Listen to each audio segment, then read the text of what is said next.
Hi, everybody, and good evening. Here from Finland, where it is 8 o'clock at night and 5 p.m. in GMT, and hopefully for those in South America and America, a better time, but not, I'm afraid, not so much for the people in the South Pacific. Anyway, I'd surely like to welcome you. We're on the science of triangles, and let's see.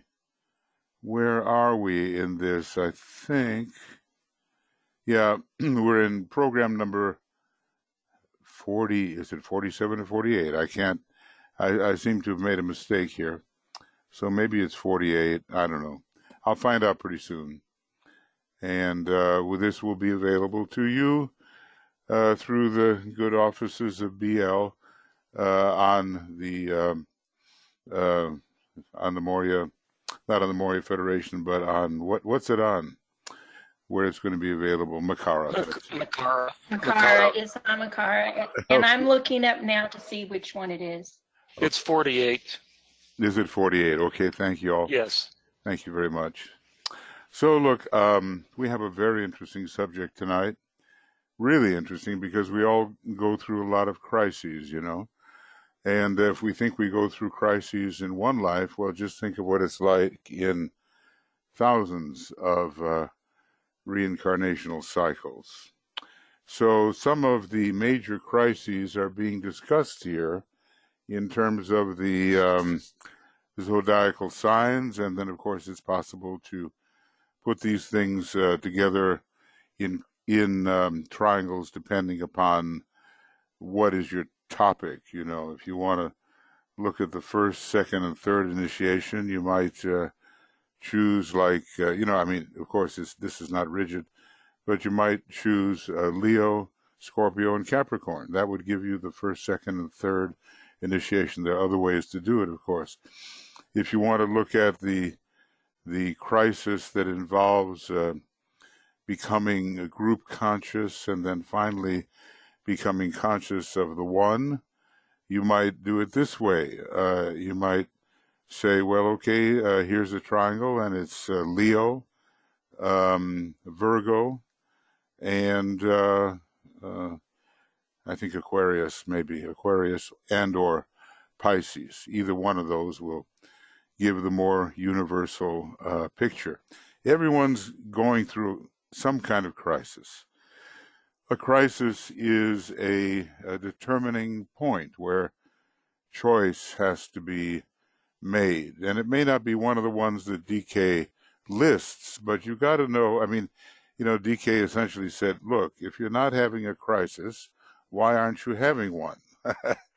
So, you know, he knows that that's the fast way, not to live the easy life, either outward or inwardly.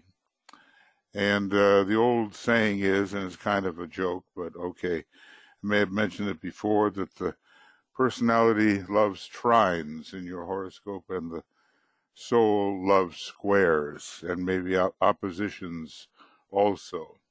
So when things look rough and we're having a difficult time or a difficult life, as the case may be, maybe it's all for the good of our consciousness in the long run.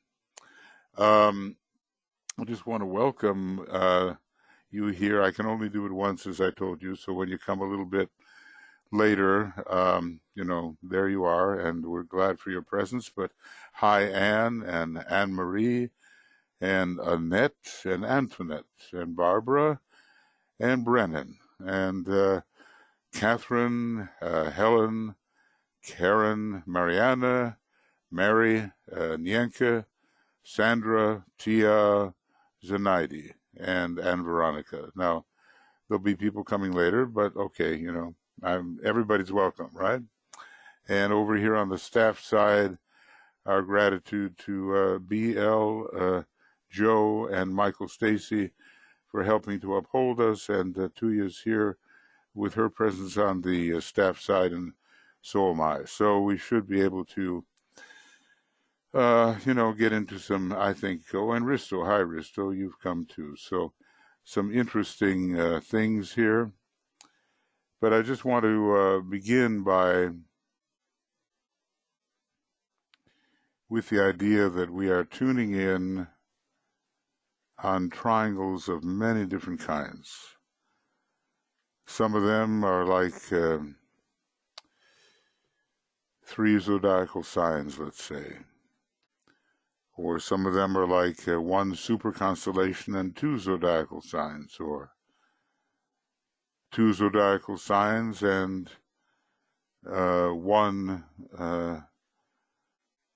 let's say, solar logos, or maybe a planetary logos, or 3 solar logoi. See, I'll give you an example. Suppose we look at our solar logos, and then the solar logos called Procyon, and then the solar logos called Sirius. Procyon is on its way to Sirius, and we're looking at a heart and an ajna and probably a head center. So it's important, and so it goes. 3 planetary logoi will form a triangle, but then sometimes we have a couple of planetary logoi and a kingdom in nature, and sometimes a couple of planetary logoi and one of the major centers of the earth. So there's all kinds of ways to configure triangles, and they give us a perspective of energy flows until, that great day comes. Well, one of the great days when you're on the mountaintop in consciousness in Capricorn, and you see the flow of the energies, like it's all lit up for you, and there's an amazing sense of astonishment, or astounding, either astonished or astounding. The disciple is either astonished or astounded to see these flows, and realizes what an amazing kind of interplay that disciple is involved in. We have a lot to realize yet, a lot to realize. You stop to think, hi Laura, you're here too, and Lou Dean, you're here, welcome.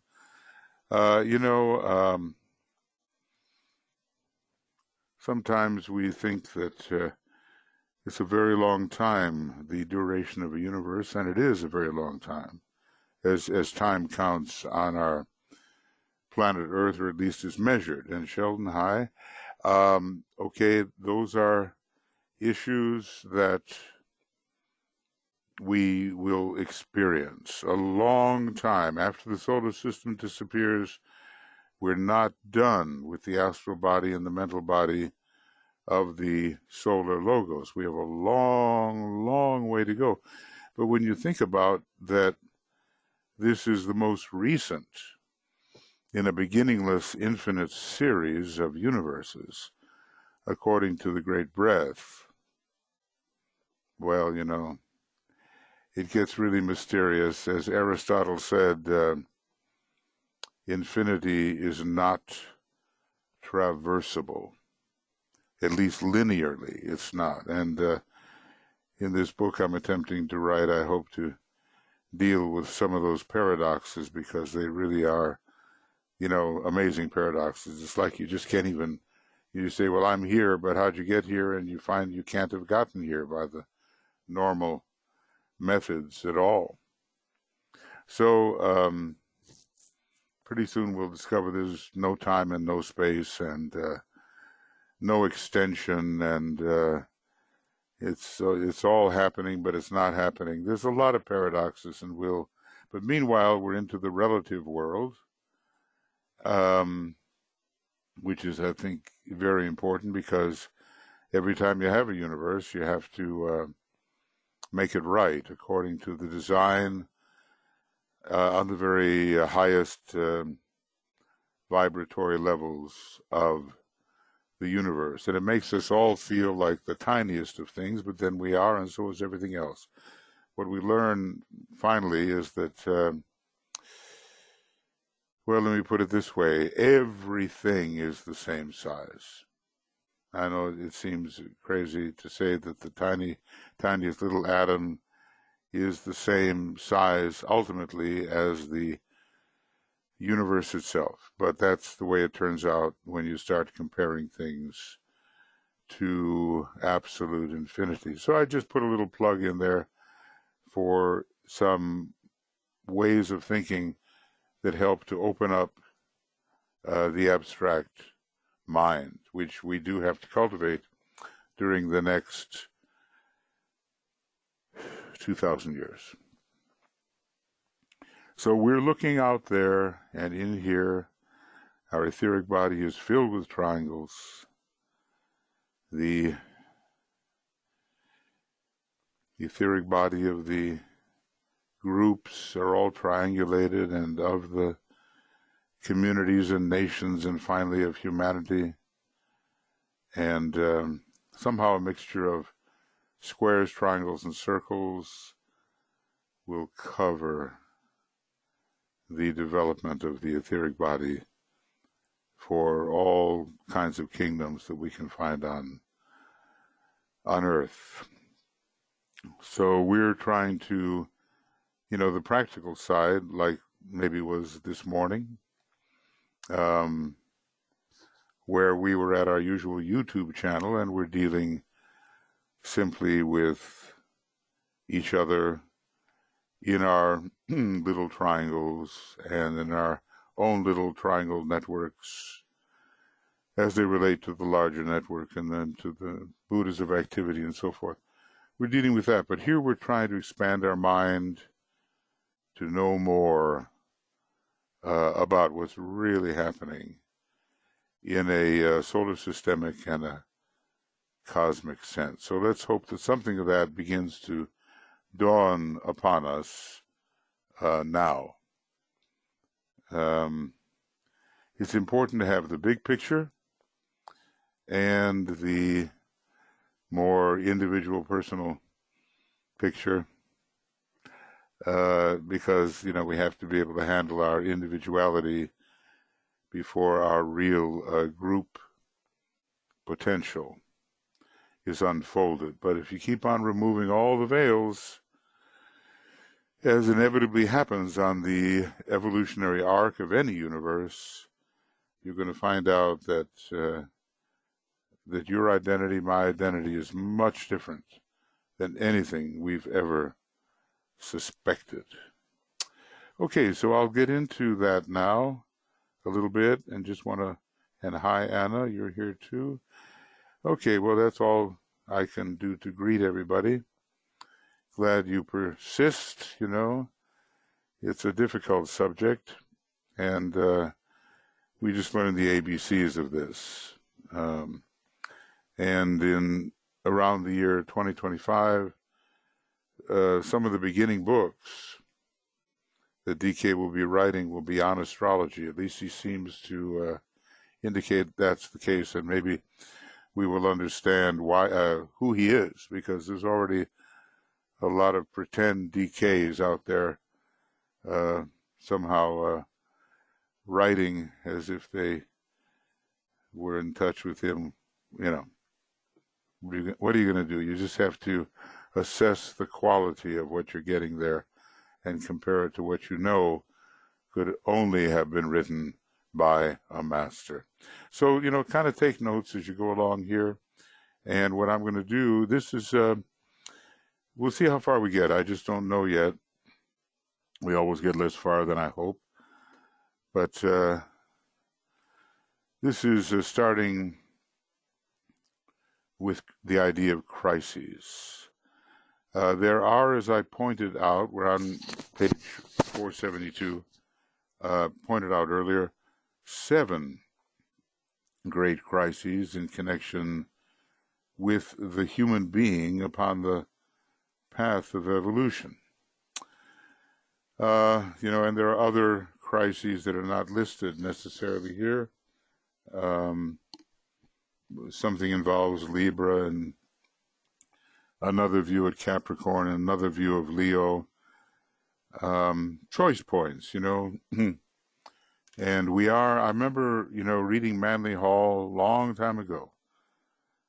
He was a wonderful scholar and, born to the task, as you could tell, having written that amazing book about the Masonic, Kabbalistic, Rosicrucian, and Hermetic symbolic philosophy, which Francis Donald is now taking us through, which is great, in his webinars. And he said, well, where we stand now on our evolutionary path is exactly where we should be standing according to the decisions, choices that we have made. So choices are important. 7 great crises in connection with the human being upon the path of evolution. They cover the earlier, the later, and the final stages of his growth, and they are not absolutely inclusive. As I say, there are other things, and there are interim crises which each one of us should be having, because after all, we are members of the crisis kingdom, at least on this planet.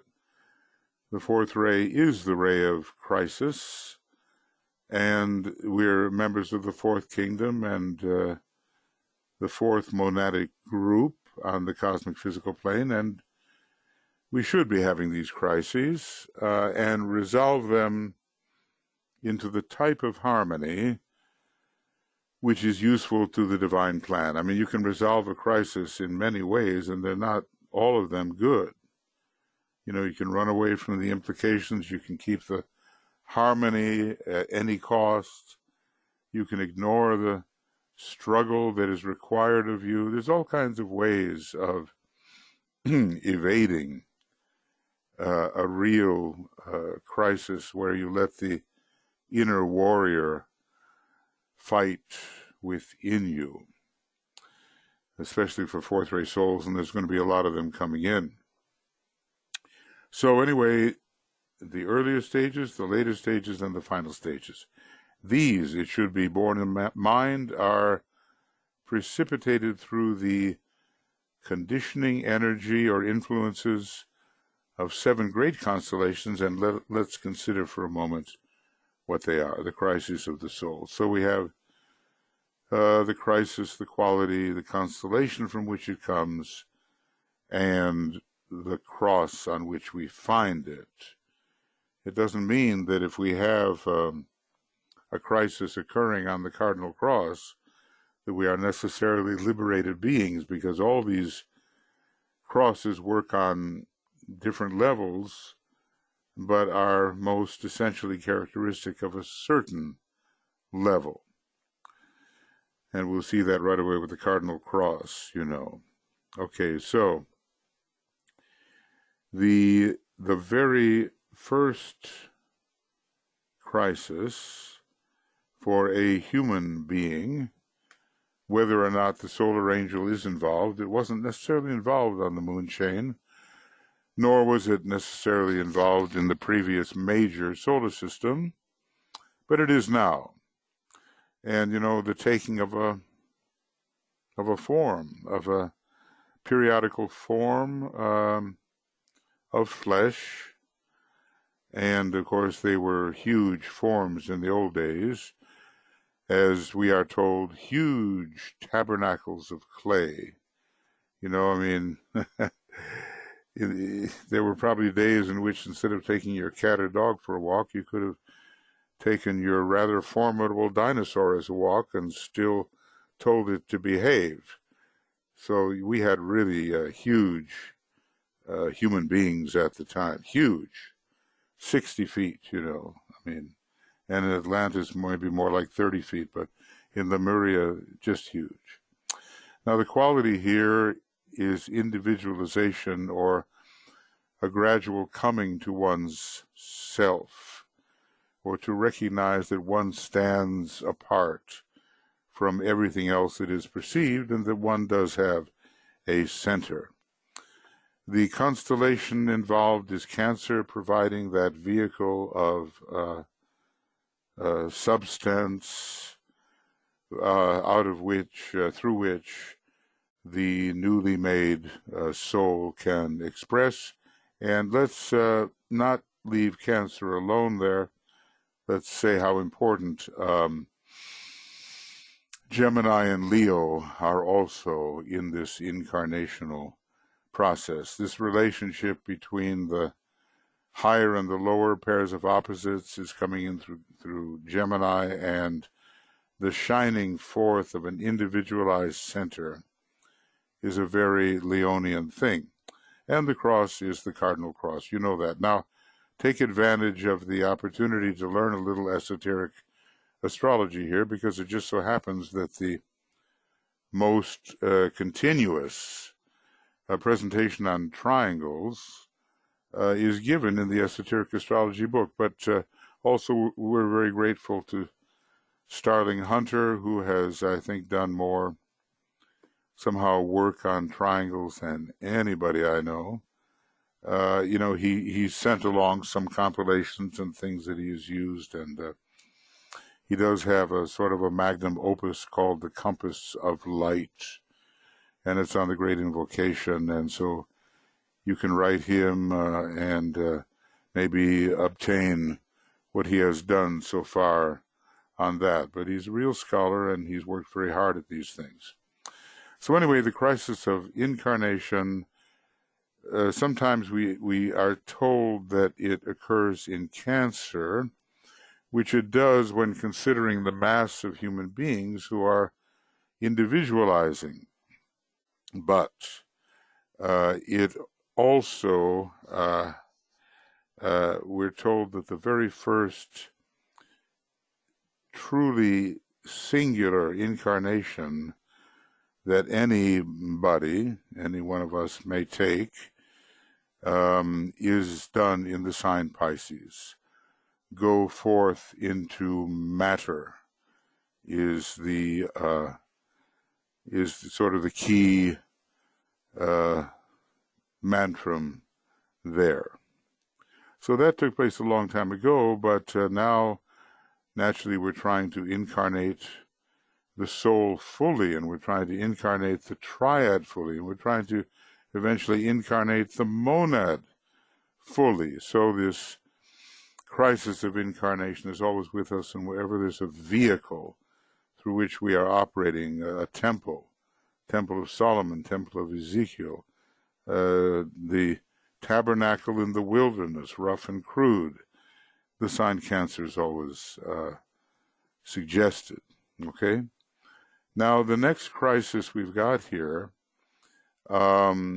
is called the crisis of orientation. And let's see here.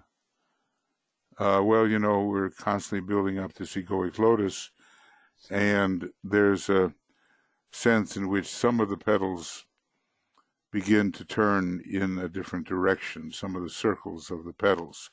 Basically, what it's all about is that the energy flows within your own etheric system and general personal system start to go in another direction.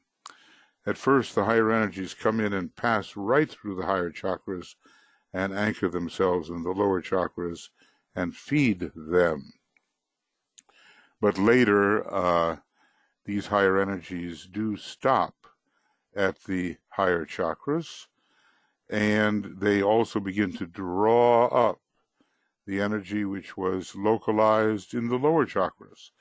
And that's a definite energy reversal that takes lifetimes and lots of struggle. So when you're going to begin going in a new direction, Aries is a very good sign for it. We may remember, if we wanted to, I just always want to give you kind of a little picture of things because it's helpful. AB Books, and let's see. Um, hmm, hmm, hmm. I want to know where to go.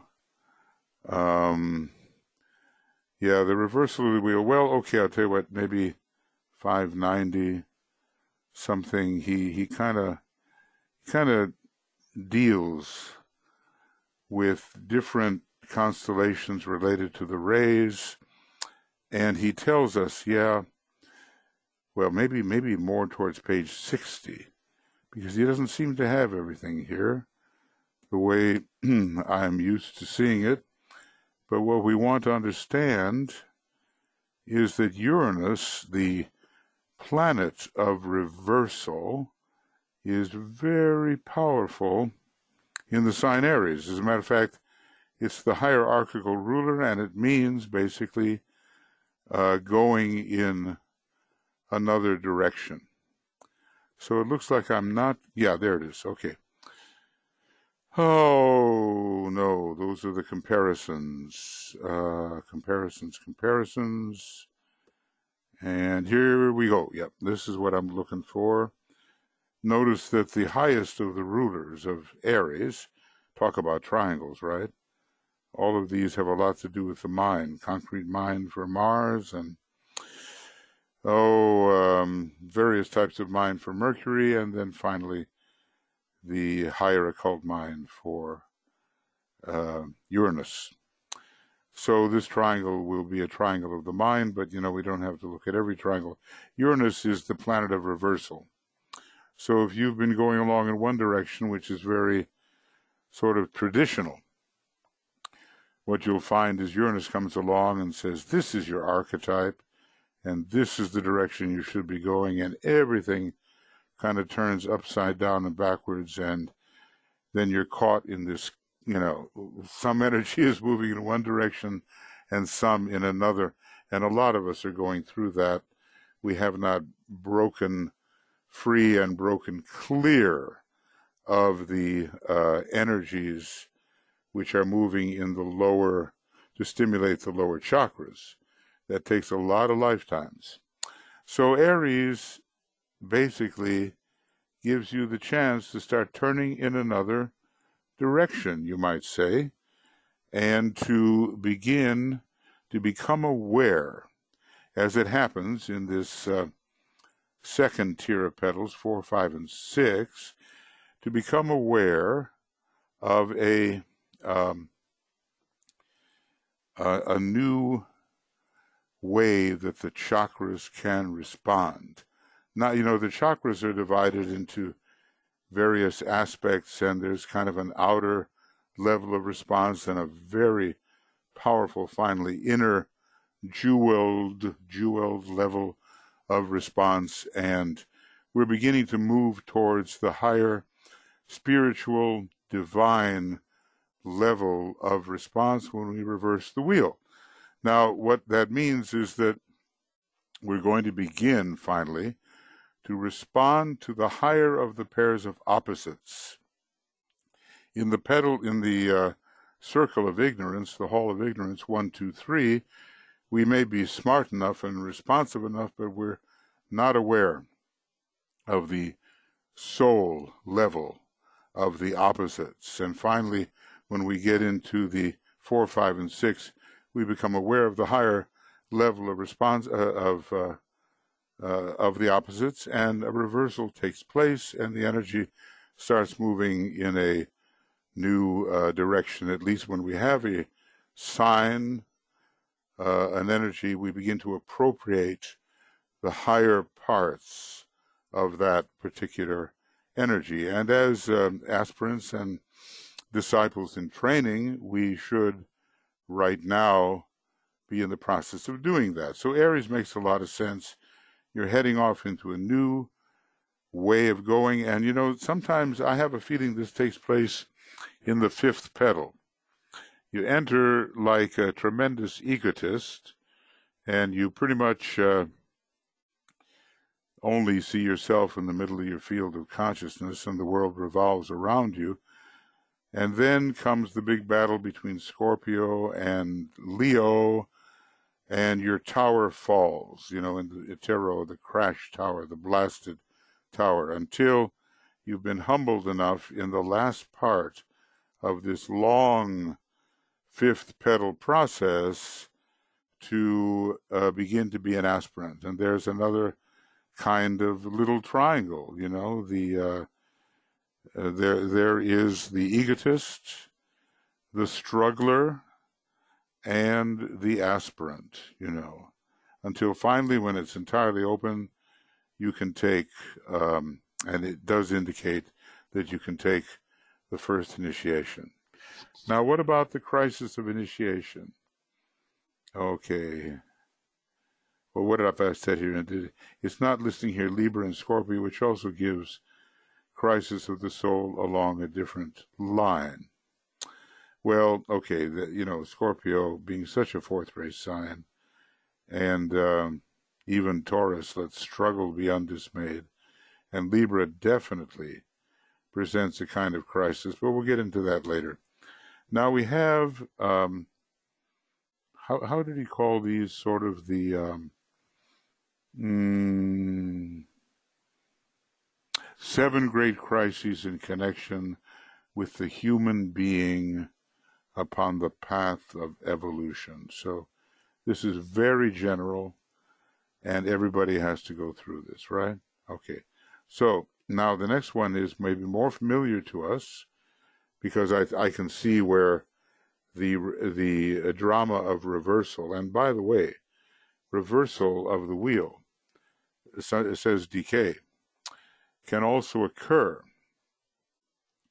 when you have the Sun in Leo and Libra rising, or maybe the Sun in Libra and Leo rising. There's a point there where a choice is made and you start going in a different direction. So it's, like I say, it's not only Aries that gives us the reversal, but DK is talking about that. And by the way, it may be interesting for you to know that the two signs that I'm talking about, Leo and Libra, both have a powerful Uranus, the planet of reversal. Uranus is the esoteric ruler of Libra, and Uranus is the veiled hierarchical ruler of Leo. Okay, so let's see if I can find this. Leo, Libra, reversal. Maybe this is, let's see what it says here. It might be possible to discover whether the particular life in which a man carries forward, right, the process of reversal may not perhaps be one in which the sun is in Libra with Leo with Libra rising. So he's asking for an investigation here, and you can see how that would work, can't you? The man is an egotist, but what happens is that the sun, which is glorified in Leo, falls in Libra, and so you have to consider the other person and not just yourself. So it's a very good one for, considering the larger group and the larger whole. Libra controls the moment of reversal. So if you want to look at reversal of the wheel, go to page 183 of Esoteric Astrology. Let's see if there's anything else here that I might come in touch with. Well, he says some amazing things here about then comes the moment of the reversal of the wheel and the beginning of the new orientation of discipleship in Scorpio. So if we're really a disciple, Scorpio on some level or another is operating with us. Now, okay, the next one, I don't know how many I'll get to today, but they're really interesting, is the crisis of initiation. Now, normally when you think of the sign Capricorn and the planet Saturn, you oftentimes think of restriction. But what happens is that your responsiveness to lower energies gets restricted So your higher consciousness expands, you see. So it may be tough on the physical plane. It may be tough going with Saturn in terms of your normal personality equipment, but maybe something is really growing here in the consciousness sense. And that's what esoteric astrology is all about. It is the astrology of consciousness rather than the astrology of events. I mean, events are important, depends on the type of consciousness you gather from it, but it's possible to go through all kinds of things successfully and say, hey, look, I got out of that alive, and you didn't learn a darn thing. So that would be a failure, even though from the material point of view, it was a success. So, okay, crisis of initiation, expansion on the mountaintop, the expansion of the consciousness and of potency as well, because you really now begin to respond to the monad, maybe not as consciously as later, but there's an empowerment here. Let us remember that it's not only the fifth ray that involves initiation on the mountaintop. There's a lot of first ray in that, and when you look at Capricorn, it is the distributor of the first ray, the third ray, and the seventh ray. So it's a very first ray sign, and there's even one place where DK kind of hints that the fifth ray is involved. So all the four rays of form, the hardline rays, are involved. Okay, so what have we got so far? 20-something million years ago, for those who are part of Earth Chain humanity, there was a crisis of incarnation. Also in Atlantis there is, but those people are not yet, they haven't had enough time yet in general to become disciples.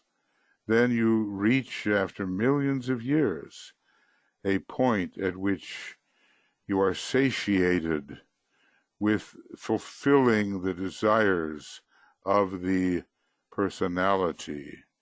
And then you start going towards the initiations of the threshold, ruled by so many planets and signs, but let's say, in general, Leo ruling the first initiation and Scorpio ruling the second initiation. Sometimes DK also lists Gemini and Virgo for the first initiation, but let's just say that Scorpio is the sign par excellence in which the huge battles of the second initiation are occurring. So this is the one we're used to. It's light on the mountaintop. There's a lot of Venus involved here because Venus is the hierarchical ruler. And basically, from another perspective, Capricorn rules all the first 5 initiations.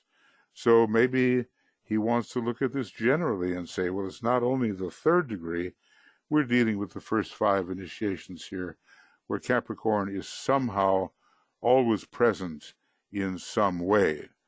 Now, every one of us, we have a sign of the zodiac, or maybe a couple, that are associated with our egoic lotus and causal body.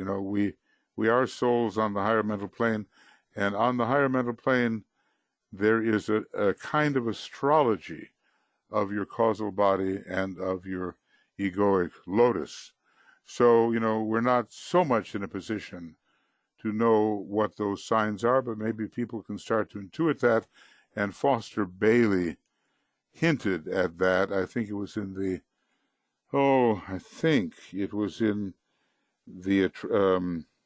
introduction to discipleship in the New Age, maybe volume 2. But it really arrested my attention when he talked about that, because I said, well, okay, I'm dealing here with the horoscope of my personality, basically. And it will indicate how the different rays can come in to my personality and how the soul can come in. And it will also be a collection of all the horoscopes I've ever had. My causal body will be that. but I'm not yet dealing intelligently and clearly with the horoscope of that entity that we are, called the soul on the higher mental plane. That's what we have to learn to deal with, and maybe he'll give us some hints. The next one,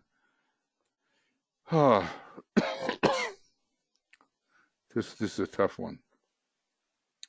The crisis of renunciation, crucifixion, and he gives us Gemini. And you might think, well, why Gemini, for heaven's sake? I mean, we can talk about Scorpio and Leo.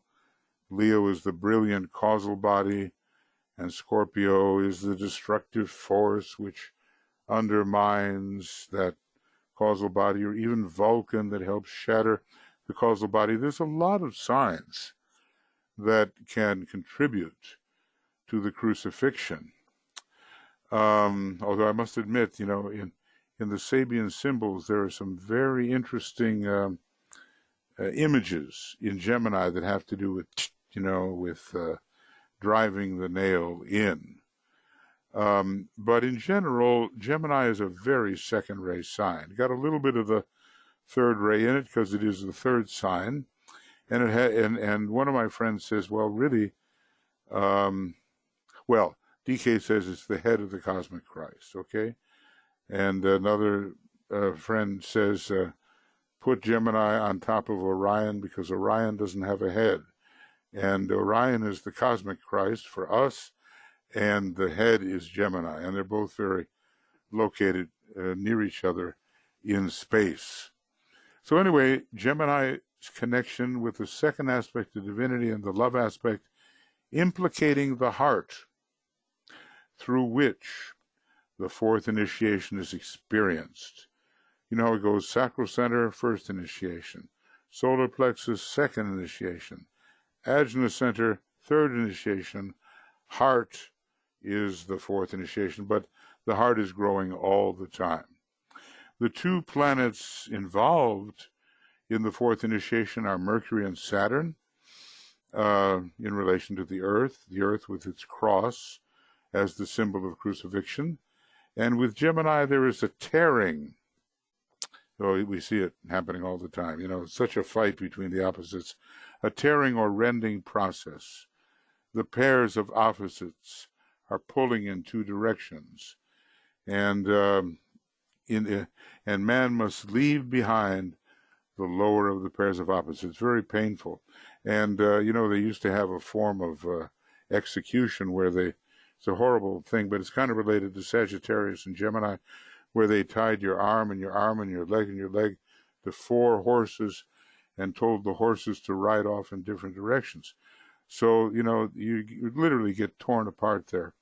And that is one of the things that happens with this dynamic tension of the pairs of opposites. At the same time, the great love energy is coming in. So maybe Gemini is an unusual. When I first saw this, I said, why Gemini? And then I began to think about it. And there are other qualities here as well. I mean, the renunciation of Pisces and the universalization of Aquarius. Those are important signs. And remember, the glory of the egoic lotus under Leo, destroyed by Scorpio. There are different combinations you can use. And if you'll take the excruciating time to listen through at least some of this book that I have available on Makara and maybe also on YouTube, I think it's just called the Egoic Lotus, something like that. I'm really going through the astrology and rheology of every initiation in relation to every petal of the Egoic Lotus, okay? So I think, you might find that interesting if you want to get into the details of how these things work. And remember, that's one of the ways that Master DK teaches. He's on the he's on the ray of meticulous entirety. And some of us, when we're frustrated late at night, we call it the ray of ridiculous entirety. But okay, we learn a lot of how everything fits together. So we have Gemini here, see, because basically a huge love energy comes in at the fourth initiation, and you do come in touch with the higher of the pairs of opposites. You come in touch with the monad and the soul personality, representing the lower pairs of opposites. That is the mutable cross, okay? And maybe time for one more, and then because I don't want to talk here forever, because there'll be things that you want to ask and things that you want to say. The crisis of the battlefield. So in a way, how long does that battlefield last? Well, it certainly lasts for the first three initiations. And in another sense, the fourth initiation is nothing but a battle, a huge one. And but beyond that, maybe it doesn't go, because the consciousness becomes so strong that it can see what's really happening. And so he says, look, you're struggling here, and you're taking the second initiation, and your life is filled with misery and struggle and all the rest of it, and you think you're taking the fourth initiation, but you're not, because the fourth initiation is really approached in a very level, clear-eyed, clear-sighted manner, and you have to be worthy of it and granted permission to do it. So maybe it's like a completely different viewpoint than Jesus on the cross, that you go into most churches and the agony is there and all that. It's a different thing, you know. A lot of people are not even dying at the fourth initiation. If you're in the East, it's the Great Renunciation, and a lot of Vulcan, and they go off in a cave, a rocky cave or whatever, and they manage to live through it and to become monadically infused and to be very powerful in their solo isolation, Vulcan, planet of isolation. So before the third initiation, there's a lot of this conflict and struggle, and it's a different kind, less personal, you might say, after the third initiation. Well, I'm not going to go any further right now, because I feel that this might be end of reading SCOT, Signs of Triangles, number 48, and our day here is the 28th of August, and resumes on the next Wednesday, the 4th of September. Okay, and then it'll be a morning program. Now I don't even know where we just were here, but something just happened. Right. Okay. So now what's happening? Okay, there we are. It was 4 September 19. It's a Wednesday. Okay. And it'll be the morning hour. All right. Well, look, I realize, friends, DK is an amazing teacher, and it sometimes seems like he doesn't leave any detail out of the whole picture. And yet for us, he's saying, look, I'm just giving you the ABCs here. Okay, so we're like overwhelmed with all this detail. But he says, remember that the second ray is also not just the ray of detailed unity and meticulous entirety, but the ray of the divine pattern.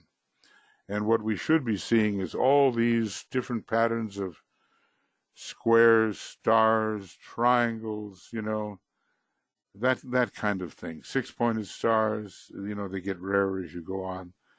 But we've got to see the patterns that underlie the delivery of energy. So the next time we get together, we'll talk about the crisis of the birthplace, and he'll give it to Virgo, and then this very amazing thing, the crisis of the burning ground. How many burning grounds are there? Quite a few. But he's giving this one to Leo, and I figure it's something that happens before the fifth initiation. So, here we are, students of Master DK, and we've all been mystics, and we've all been in the monasteries and the convents, and we've, had a lot of that Piscean training, and maybe even before, in Grecian times and so forth. And now we're asked to memorize and understand the details regarding the energies. And we can do that and still keep our mystical union. Pretty much what we're doing at the same time, two things at the same time. We've lived a lot of karma under Saturn, okay? But now we are cultivating Neptune and Uranus at the same time, the three synthesizing planets.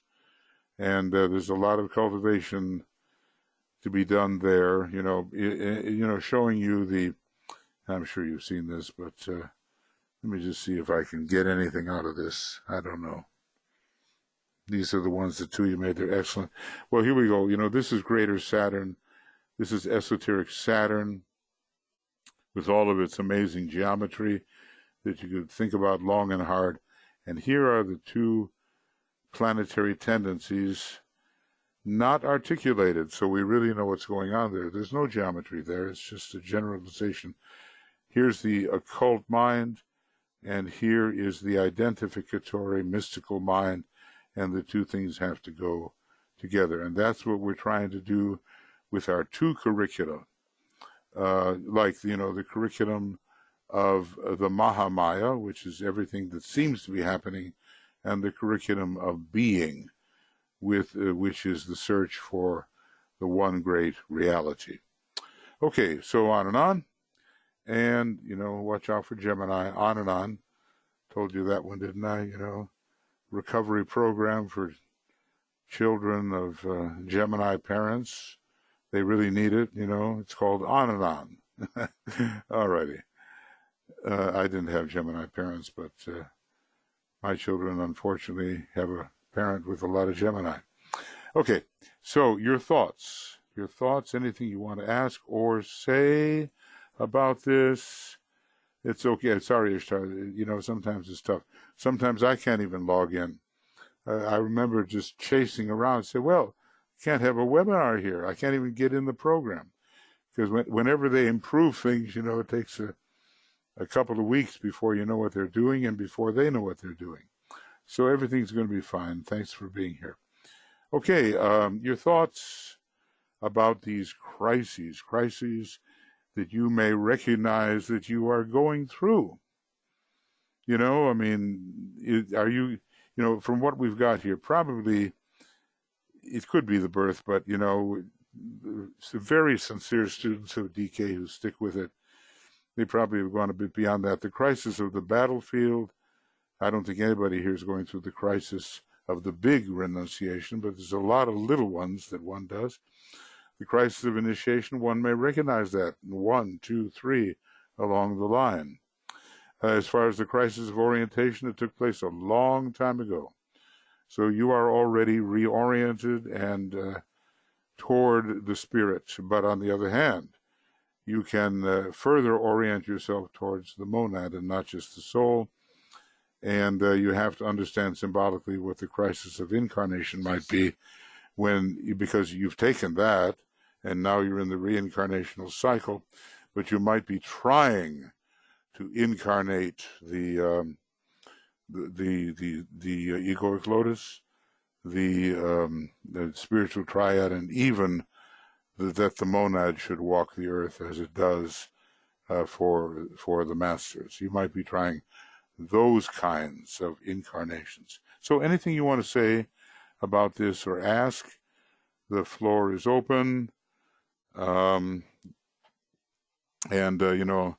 Michael. Yeah. Is that you too? Yeah.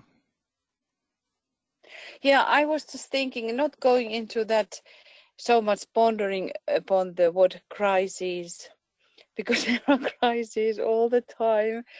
But it was just today that I was pondering upon this, that in life, it is a rule, or it looks like it is a rule or some kind of law, that when one has reached any point and there is a short moment of satisfaction or contentment, but immediately after that comes always a wave, and that's why I was thinking about the sea, Hmm. and not only the physical sea, but this, because when we think about that, all lower planes from below the cosmic mental plane, we can think about that they belong to the substance of this super life. Hmm. It's still this kind of form life in that sense, and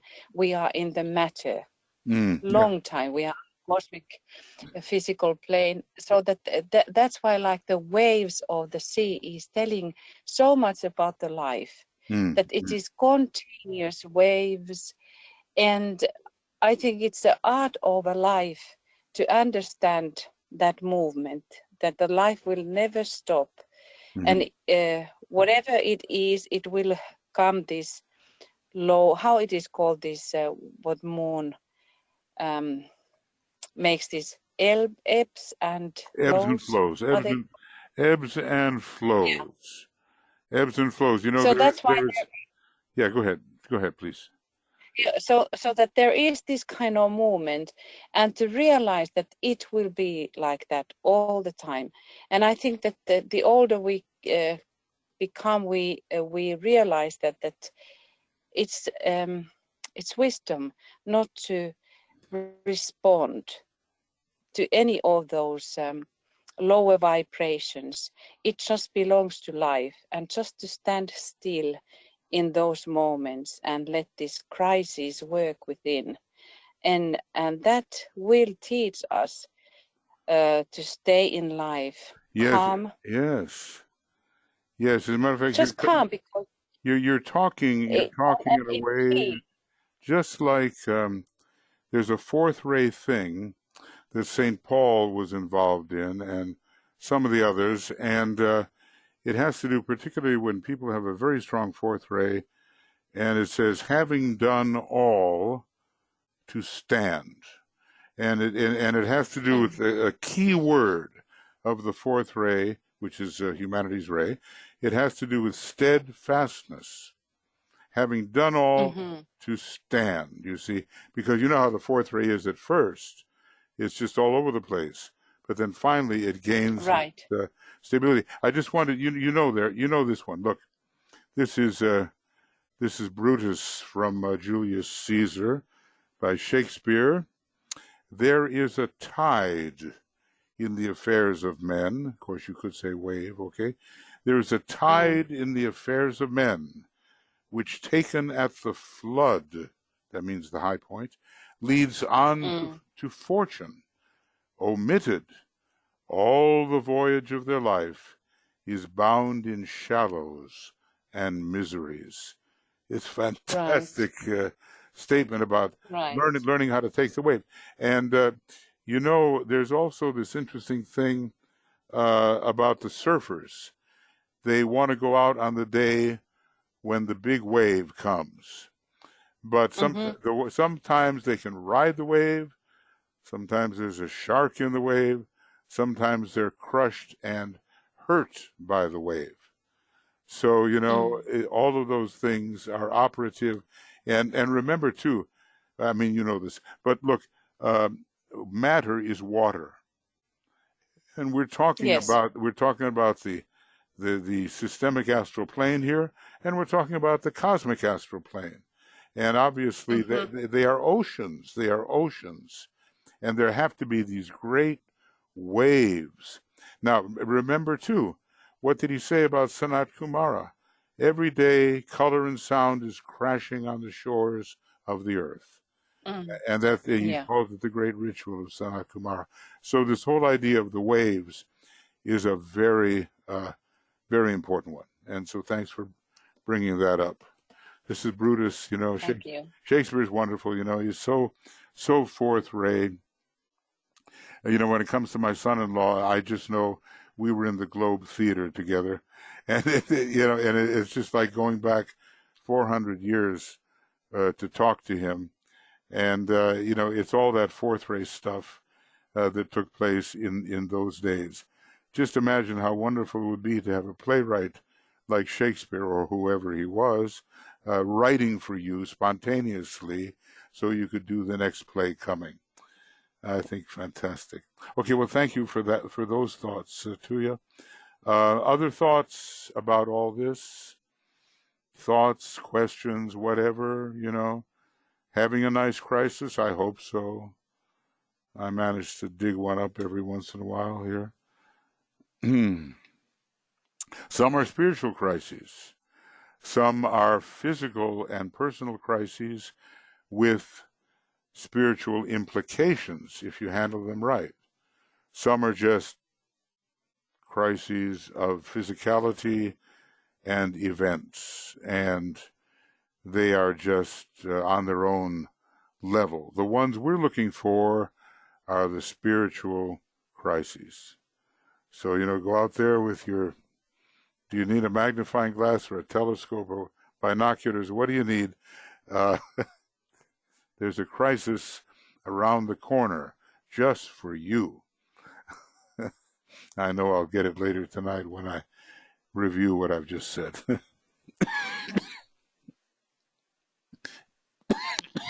Anything, folks? What do you see?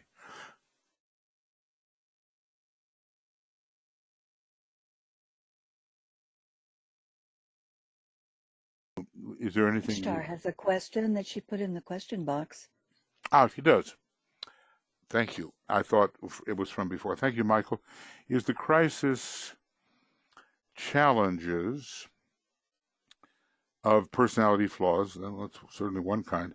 And you are aware of them throughout interactions and gaining strength to respond differently, being mindful. Yeah, I mean, it brings in the Buddhism and it brings in the self-observation, and that's one kind of tendency within the personality to act in a certain, what can I call it? They say scandic way.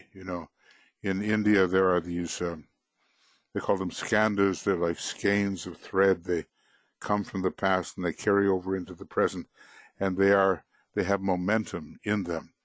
And you sometimes have to break your skandhas so you can be free of the past events. And the moon can carry those very much. And the moon is, in a way, the ruler of the personality. So, look, we've got a lot of personality flaws, but we're not even aware of all of them. Sometimes someone helps to remind you that this is the case, and sometimes that somebody is wrong and they're just projecting their own personality flaws. But I tell you what, when you read DK's letters to his students, what you begin to understand is that he didn't pull his punches too far back. He pretty well nailed the things that were the obstacles in their personality life. And then he counted on them to face them like mature, grown-up people and to deal with these things. And some of them did, and he could say, okay, this is progress. You've really faced your issues, and others just ran away, So we have to ask ourselves, what would we do if the master presented us with our obvious personality flaws that maybe we just, not tried to brush aside and all that? How would we deal with this? Because it's uncomfortable. It's uncomfortable in one way to see them ourselves, and it's even more uncomfortable for some people, most, to have somebody else and everybody else see them. So when you get into group work, you just, it's not a hide and seek game. You're not hiding anything. The group is one thing, and everybody gets to know everybody else, and somehow we all make it through. Somehow we all make it through. So yes, this is one type of crisis. Another type of crisis is when the soul is pouring in so powerfully that the personality is having difficulty handling it. And that's a crisis of overstimulation and all that kind of thing, So yeah, so that's what I'm thinking, and being mindful is very important. Is with it, it's just always observe what's happening. As says Roberto Saggioli, as if it's happening to someone else, so you can be truly objective about it. Many kinds of crises, as he's saying. Now, Helen here has a thought about regarding the crisis that involves another person's karma, or is it a reflection? Now, let's just see. Um, of ourselves. Well, I think, sometimes out of the goodness of the heart of the soul, like the Christ, he has nothing to gain particularly. An avatar has nothing particularly to gain by helping out. They just help out of the goodness of their heart. And they will certainly lift themselves, and the other person may benefit. On the other hand, karma is a excuse me. Sorry. Karma is a intricate matter, and where all of these weavings and interweavings began, some of them very far back. So we can't trace it yet. And it could be, indeed, um, a kind of situation that reflects our own involvement with the other person. And sometimes, of course, there is the issue of projection. Projection means pretty much you take your stuff, you put it on someone else, and you don't know you're doing that. You think, well, that person has all these qualities, and it's really, to a great extent, your own qualities that you're putting upon them. So and then you learn in the process of trying to help them, because they have a certain amount of it, that, hey, wait a second, I've got to see these qualities in myself first, because I've attributed a lot to the other person. So, there's degrees of complexity here. But generally speaking, if you're in a situation where it's a heavy karma, you can't get out of it, you don't want to get out of it really, or even if you want to get out of it, you can't get out of it because love or circumstance or whatever will not allow you to make an easy escape, then it has a real root in the past. And sometimes it's not that it's another person's karma or just your karma, it's both together. It's the interplay of what was set in motion a long time ago. So, there's a lot of different kinds of karma. DK would say, just like you said, the name of the name of glamour is Legion. Legion, he would say. So many different types of glamour. And he tried to articulate these. And thus it is for karma too. And we'll get better at that as we learn some of the higher methods of abstract mind and intuition. We'll get better at seeing the root cause of an entanglement, which probably is meant to help one person or the other or both. And I don't think we should expect ourselves to know everything, but maybe a little bit of a hint will come. Anything else on that, Helen? I think that's maybe the best I can do at the moment. Or if somebody else has something they want to say about it, of course, please do. Please write it. Michael, Yeah. I'm wondering if you could maybe think of it in the context of, when you're in relationship with people and you're seeing this karmic event, it may be that it is part of one's own karma too. There's karma on many levels, if you want to speak to that. Sure. Well, that's correct. And we ourselves become part of the other person's karmic situation. So we may think, this is a really difficult time for me, but think about the other person too.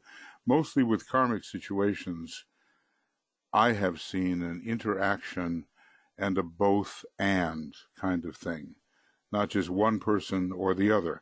But like I said before, it's possible even as a soul to have a soul contract and say, look, I'm going to help this person. It's a kind of a avataric impulse, and or we may be the person who is on the receiving end and being helped by someone who, out of the goodness of their heart, their soul love, said, I'm in a position to do that. It's been shown to me how I can help, and I have kind of an avataric impulse here. So, let's look at the situation in detail and see whether it belongs to one, to the other, or both, and when it may have begun, and what it's meant to achieve. Now, here's the thing. Sometimes people have holes in their causal body. In other words, where there should be qualities, there just aren't as it should be. Now, DK uses an example. He says a lot of disciples have been really well-trained mystics, but they're lacking the fifth ray. So the soul may sound a note at the beginning of the incarnational process, which calls in a fifth ray personality, a fifth ray mind, something of that nature, and they'll have to work with that and through that. But there's something else that may happen. You may find yourself associated with someone who has the qualities that you need. You may resent those qualities, you just haven't developed them, Carl Jung says that the inferior function is always the one that's most difficult to develop. He started out with like intuition, feeling, sensation, and thought. And he says we all have maybe one function that is inferior to the development of the others, and we're not so happy to develop it. But sometimes people are sent into our aura, or we into theirs, because we've got what they need or they have what we need. And, you got to recognize those moments and not run away as soon as the messenger is at the door, as Master Moria always warns. He says, just as the messenger is knocking at the door, off the individual, maybe choosing the back door of the Leo cave, runs off into the woods, So it takes a lot of caution to see what is the value of this somewhat painful, disturbing, disagreeable experience. Or it could be just the opposite. It could be wonderful and really restorative, Well, just examine your karmic situations with various people and try, because of your studies, to get more and more out of it. Thanks, Joel. Other thoughts that you want to bring forward at this time, or questions, etc.? You have to admit it's an interesting subject, this idea of the crises through which we inevitably pass or will pass, with many minor sub-crises along the way, indicated by movements within astrology and changes of rays. There's all kinds of stuff going on. But what's the main issue here? We have some life lessons. And however we get them, whether we wake up to what we need and somehow acquire it, whether we listen to the soul and somehow absorb, whether someone intrudes upon our life and apparently intrude, and somehow as a result of the interplay, you learn what you have to learn, and maybe they learn what they have to learn. There's all different kinds of ways of delivering the needed quality to the growth of the egoic lotus.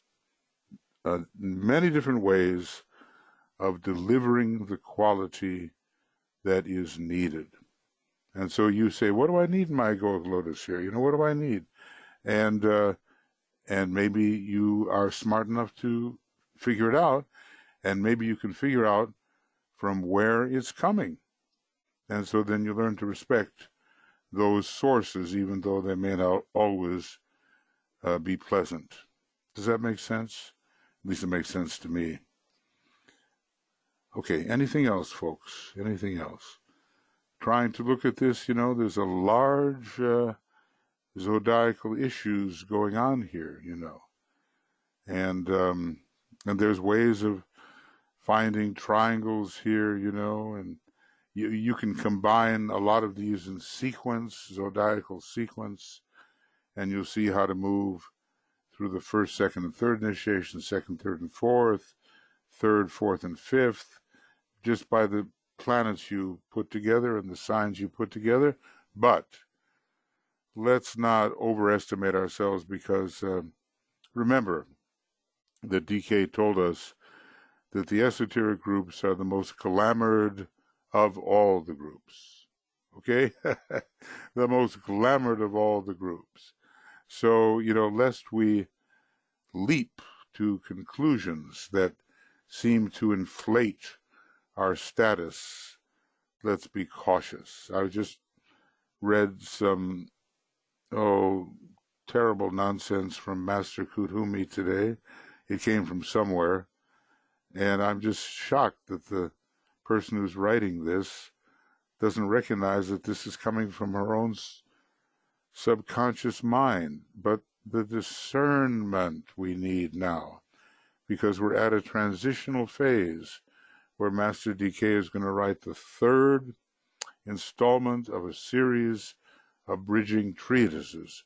And we don't want to be like the theosophists of old, some of whom finally, after years and years, awoke to the fact that the hierarchy might just be behind what Alice Bailey was writing, instead of just rejecting her out of hand. We've got to be sharp. And studying his books, discussing them in depth and in detail, and then trying to apply what you learn, this is one of the best ways. Well, Tia, okay. Right, thanks, Tia. Yeah, well, there's a lot of things that we learn about, we can't apply them. If he tells you that one of the four Maharajas is a snake with a blue body and a red eye, it's going to be a little difficult to apply that. I was thinking about that. What am I going to do with that piece of information about these great beings that take their positions in the four corners of our solar system? Not much you can do. You can just kind of learn about it a little bit and hold it in reserve for when it really makes more and more sense. But there are some things he says that deal with our life of improved service to the plan, to people, our improved discipleship, and we can utilize those practical things. He's writing for a wide range of people. Sometimes I think he's giving hints to masters who are in his ashram. He's got some kind of 5 masters in his ashram. I'm not sure who they are, but in a way, think of it. He's kind of the head, in my view, of a 2 sub 3 ashram, Master DK. So there's 2 sub 3, sub 4, sub 5, sub 6, sub 7. Okay, that's 5. And I don't know if he's counting himself or not, but he has supervision over, quite a few of the great ones. And sometimes I think that if the masters can read the last 2 books of the Yoga Sutras of Patanjali and get something out of it, and they tend to do that, then when the book, A Treatise on Cosmic Fire, is picked up, or certain things on the rays and initiations and all that can take you all the way up to the 7th initiation, know, express, reveal, destroy, resurrect, that's the 7th initiation. If that is kind of thing is presented, then he's dropping hints all over the place for different calibers of students. We just have to recognize what is useful to us and how we can best apply what is within our range to apply. Okay, thanks to you. Now let's see, is there anybody else here, or are we ready to have just a little wrap-up?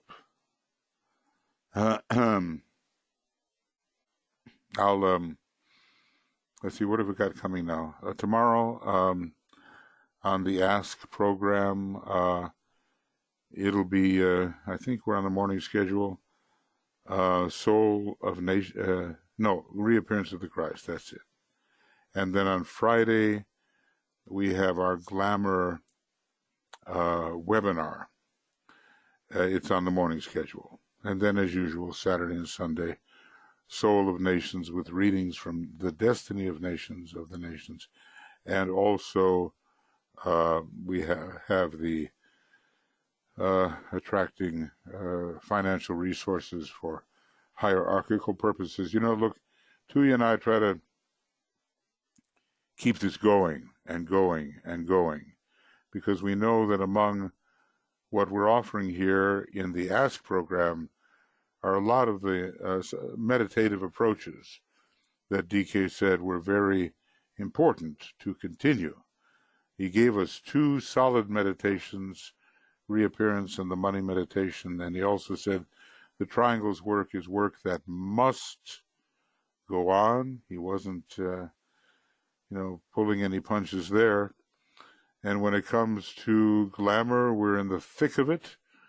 It's everywhere. It's just amazing, when you can kind of see through this nonsense. But okay, maybe one day not so long ago it wasn't nonsense to us. Maybe we believed in that nonsense. Maybe we believed it and committed our resources in the wrong direction. No doubt it did happen once upon a time. And then, we do different things with the Soul of Nations. It's a wonderful little book, that Destiny of the Nations, and sometimes we do take countries. It's a lot of research that goes into it, and we talk about the development of the country. See, not every country, just like not every human being, even has an integrated personality.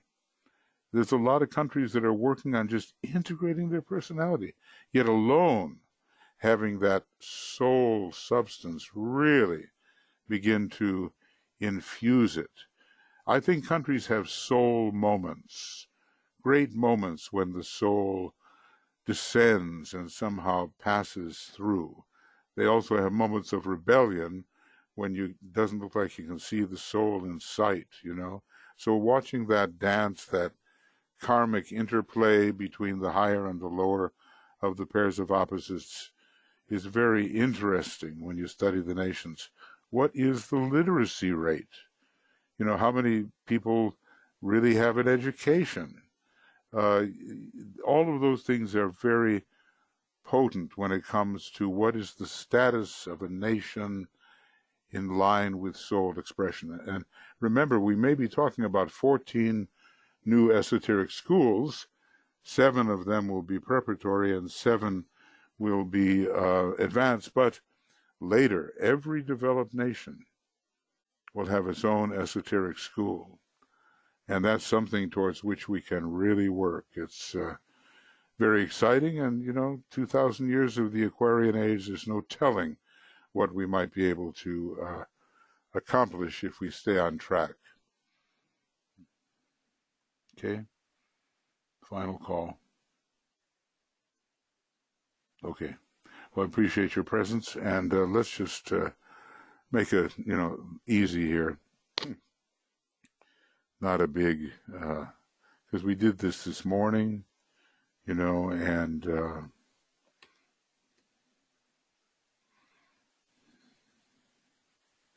I always like this one very much, so let's just kind of here's your own Triangles network. Here's the Triangles network of the planet. And here's the directors in Shambhala of the Triangles network, probably with Sanat Kumara on that high level being at the very center of Triangles, and on a lower level, the Christ. Remember, when dealing with the Buddhas of activity, they may look like nice artistic renderings of something, but these beings have been planetary logoi in the previous major solar system. That's the kind of extent of the life that we're dealing with, and that a certain element of sacrifice is, they're working under a certain element of sacrifice which has them to be subsidiary to Sanat Kumara in this particular time of expression. So anyway, let's just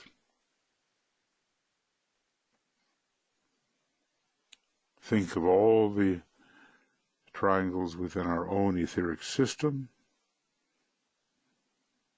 I mean, in general, of course.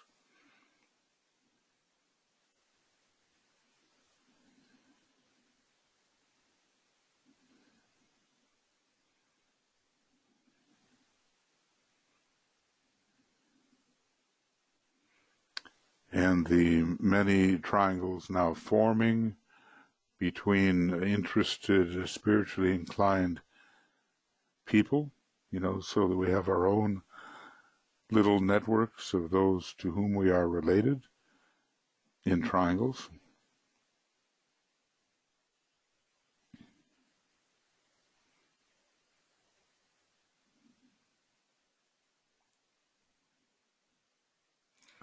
And all through our planet, there's a network of triangles connecting people, communities, nations, and all of humanity somehow, increasingly.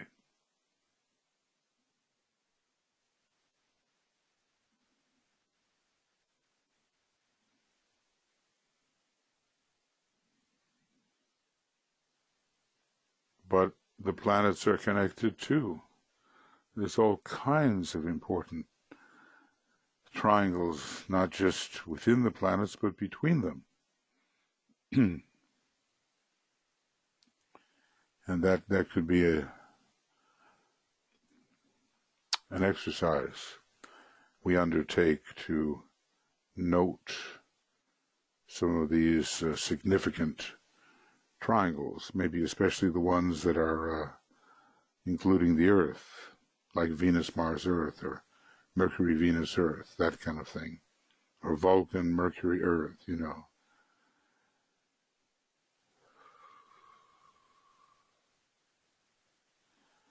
But the triangulation of our solar system leading to the spherical etheric body, spherical connections in our solar logos, that's all on its way.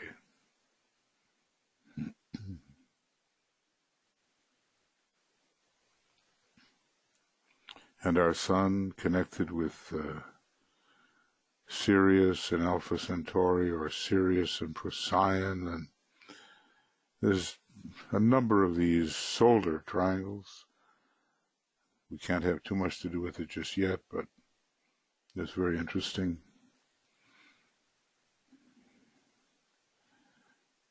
And then the way certain stars connect with our Earth and other planets.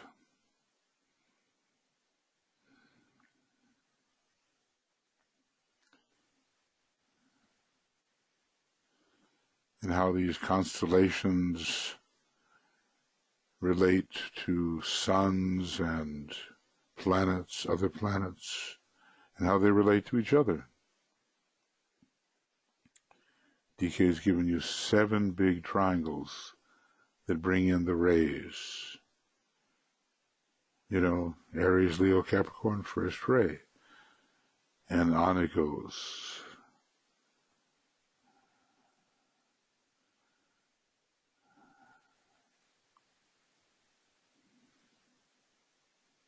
And really on it goes, and on it goes.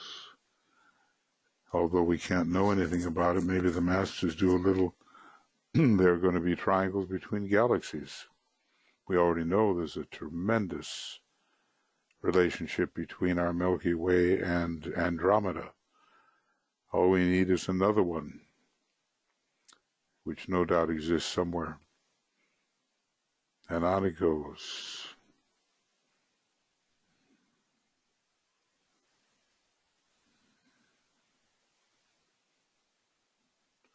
And we're in this tremendous flow of energies, and we start at a very humble place. We want to help balance the energy so that the will of God via the triangular or triangulating atmic plane can make its way into the lower worlds. And we want to do this esoteric work fully cognizant of the, or let's call it increasingly cognizant of the passage of the energies.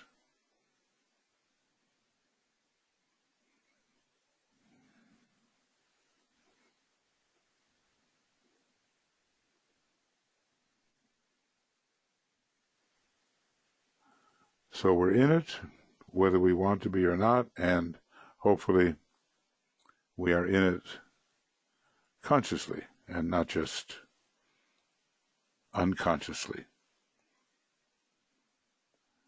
What I'd like to do is close our work here right now with the great invocation, and you can, since you're on self-mute, you can say it out loud.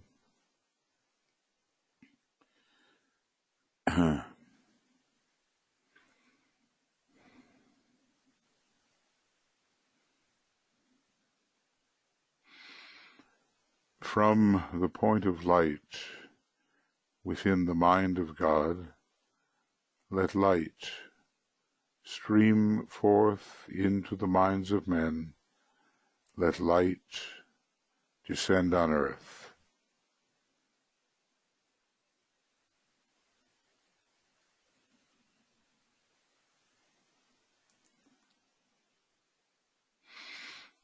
From the point of love within the heart of God, let love stream forth into the hearts of men. May Christ return to earth.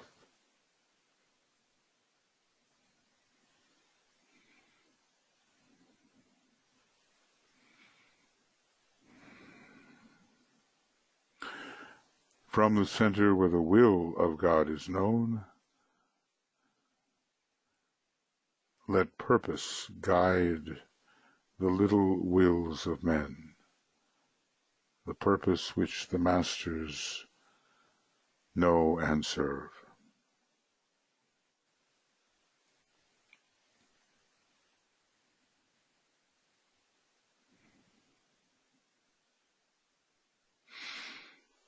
From the center which we call the race of men, let the plan of love and light work out, and may it seal the door where evil dwells.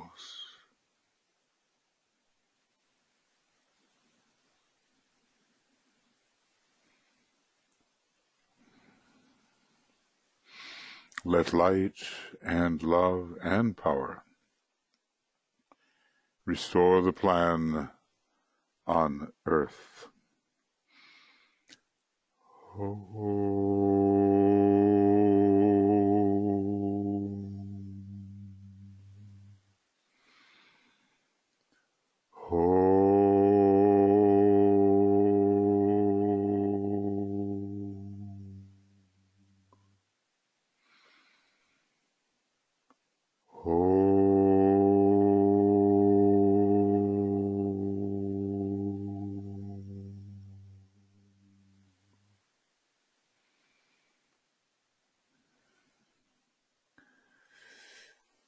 Tuya and I would like to thank everybody for attending, and lots of stuff is going out as various disciples, and both in the Moria Federation and not in the Moria Federation are doing their internet work. Remember, as DK kind of humbly said, the teaching goes forth over the radio.